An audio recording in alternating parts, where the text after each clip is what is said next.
අද මේ වීඩියෝ එකෙන් මම කතා කරන්නේ ශාන්ත ආනා මෞතුමිය ගැන. දේවම්මගේ අම්මා වෙන්න තරම් ඇයි කෙතරම් වාග්යවන්තියක් වෙන්න නැද්ද? කතෝලික අපිට පවුල කියන්නේ පුංචි ස්වර්ගයක් වගේ. ඒ පවුල ඇතුලේ ආච්චි අම්මා කෙනෙකුට ලැබෙන්නේ පුදුමාකාර තැනක්. අම්මෙකුට වඩා නිදහස්, තාත්තෙකුට වඩා මෘදුව තමන්ගේ මුණුබුරන් මිනිබිරියන් ගැන බලන්න පුළුවන් ආච්චි කෙනෙකුට. ඒ පොඩි අයගේ පුංචි රහස්, දුක් ගැනවිලි, වේදනාවන් අඳුරගන්න ආච්චි අම්මලාට තියෙන පුදුම ඉවක්. ජේසුස් වහන්සේටත් මේ ලෝකේ ජීවත් වෙද්දී ඒ වගේ ආදරණීය ආච්චි අම්ම කෙනෙක් හිටියා. ඇය වෙන කවුරුත් නෙමෙයි, අපේ ආදරණීය දේවමෑණියන්ගේ අම්මා. ඒ කියන්නේ ශාන්ත ආනා මුනිවරියයි. හුඟක් අය හිතන්නේ ශුද්ධවන්තයන්ගේ මැදිහත්කම කියන්නේ එක විදිහක තැපැල් සේවයක් කියලා. අපි අපේ ප්‍රශ්න ශාන්ත ආනාතුමියට කිව්වහම එයා ඒක ලියුමක් වගේ අරන් ගිහින් ජේසුගේ අතට දෙනවා කියලා හිතනවා නම් ඒක වැරදි.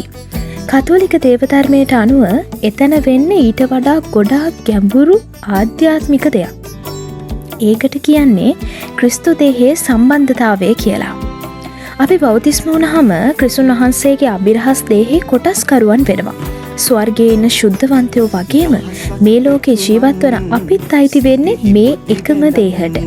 ඒ නිසා ඔයා අනාතුමිය ඉස්සරහා අඬද්දී එයා කරන්නේ ඔයාගේ ප්‍රශ්නේ අහලා මම ඕක ජේසුට කියන්නම් කියලා පැත්තකට වෙන එක නෙවෙයි.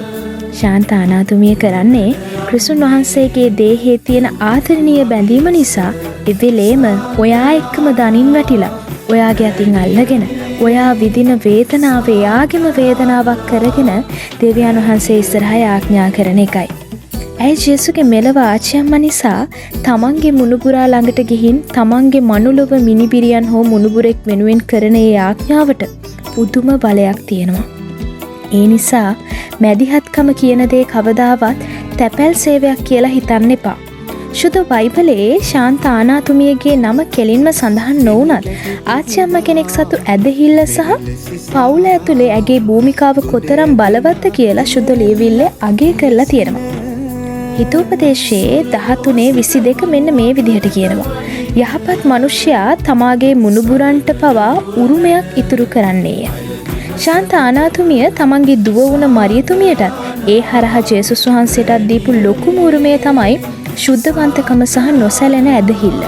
ශුද්ධ පාවුලතුමා තිමෝතිට ලියපු ලියුමක ආච්චි අම්මා කෙනෙකුගෙන් පැවතෙන ඇදහිල්ලේ වටිනාකම මෙන්න මෙහෙම පෙන්වලා දෙනවා. ඔබ තුල ඇති අව්‍යාජ ඇදහිල්ල මට මතක් වේ. ඒ ඇදහිල්ල පළමු කොට ඔබේ ආච්චි වූ ලොයිස් තුලත් ඔබේ මව වූ යුනිස් තුලත් තිබුණේය. ඒ ඔබ තුලත් පවතින බව මට විශ්වාසය.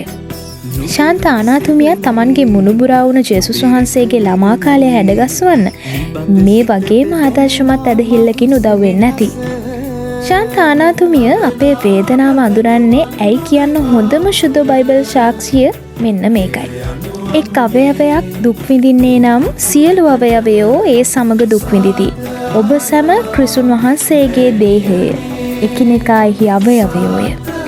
තලවිල ශුද්ධ ආනා මුනිවරියගේ දේවස්ථානය. මේ ළඟදි දවසක යන්න නේද ඉන්නේ ඔයගොල්ලන්?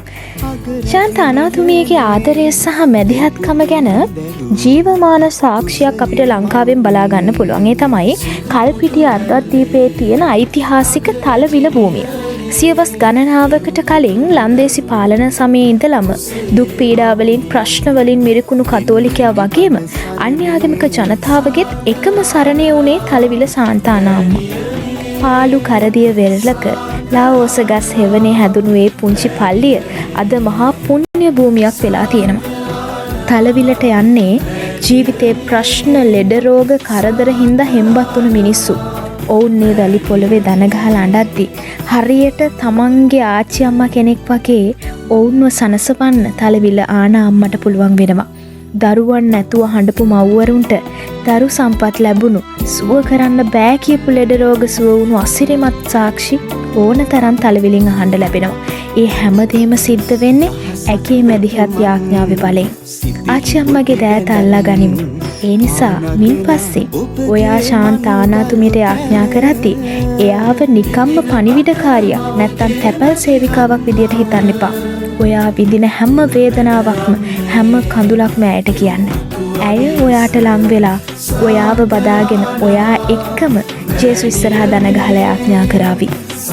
තමන්ගේ මුණුපුරා වුණ ජේසුගේ හදවතේ තියෙන ආදරය ඇය හොඳටම දන්නවා. අන්න ඒ නිසායි ඇය අපි වෙනුවෙන් කරන ඉල්ලීම් කවදාවත් වරදින්නේ නැත්තේ. අපි ඉල්ලන දේ නොවුනත් ජේසු අපේ ජීවිතයට දෙන්නේ අපිට ගැළපුණ හොඳම දේ. ඉතින් මේ පාර තලවිල පල්ලි යන්න ඉන්නවනම් මෙන්න මේ දේවල් ගැන වැඩියෙන් අවධානය යොමු කරලා ආනම්මගෙන් ඉල්ලන්න. ඔයාට නැති වුණ දේ, ඔයාට ඕන දේ, ඔයාට හොඳම දේ හොඳම වෙලාවට ලැබේ. තවත් ලස්සන මේ වගේ වීඩියෝ එකකින් අපි ආයෙත් හම්බෙමු. ජස් බීටයි.